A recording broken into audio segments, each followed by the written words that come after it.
Hello there, my friends. Brian King here.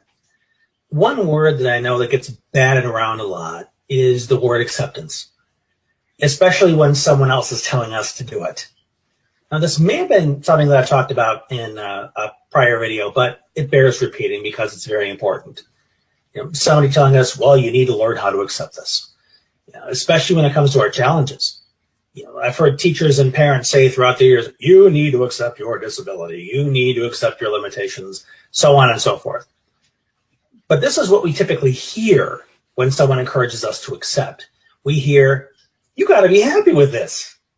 You got to be glad this exists.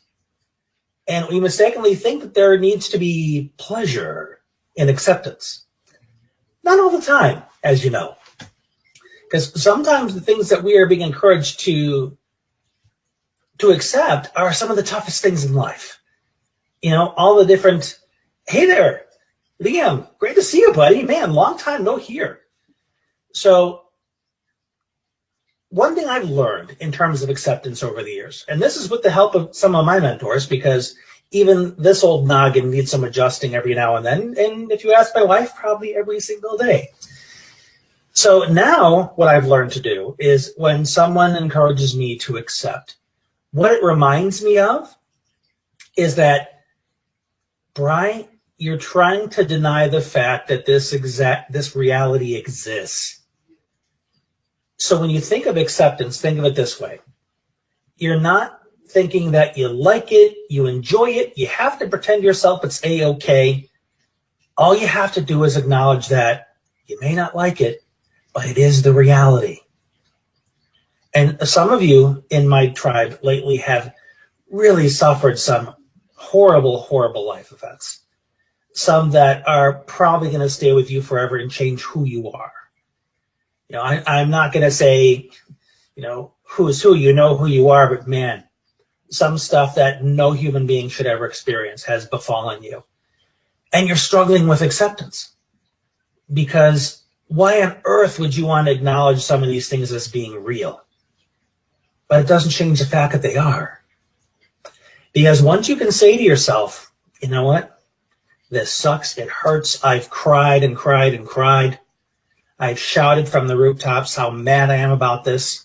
However, none of that changes the fact that this is my reality now.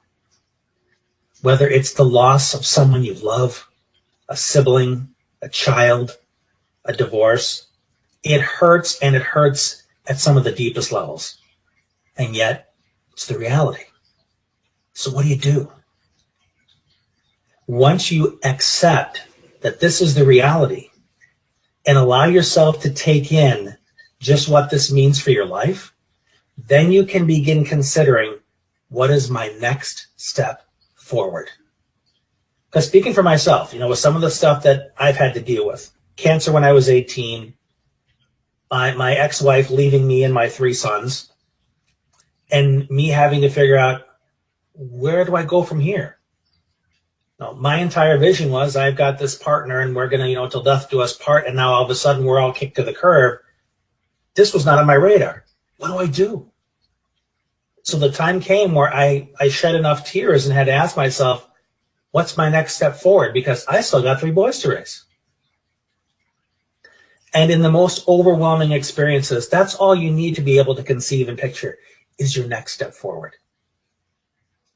Because there's nothing that gives you hope better than reminding yourself that you can move. You can take action. You can keep going forward, regardless of what's hit you. Ben, you said that you just had this reality discussion with your son 30 minutes ago. I guess the planets are aligned, huh? Because I'm probably having surgery sometime, it's still November, sometime next month in December, to remediate a condition that I probably had for 20 years that didn't know about it. And hopefully it's going to solve a lot of my problems. But up until I even heard that was an option, I had to accept the reality of the fact that my body's not my best friend. Probably one of the reasons I spend so much time developing my mind and my heart is because my body's completely unreliable. It's always throwing new things at me that aren't working. So hopefully this is actually going to correct some things. I don't like surgery. Okay? I don't like being in hospitals. And yet, there's that reality that that's going to be part of this whole equation. So I need to say to myself, okay, little man here, don't pitch a fit. Don't be ornery. Be a good patient. Do what you're told. And accept the reality that hospital and surgery is going to be a part of correcting this. So that's important for me as well.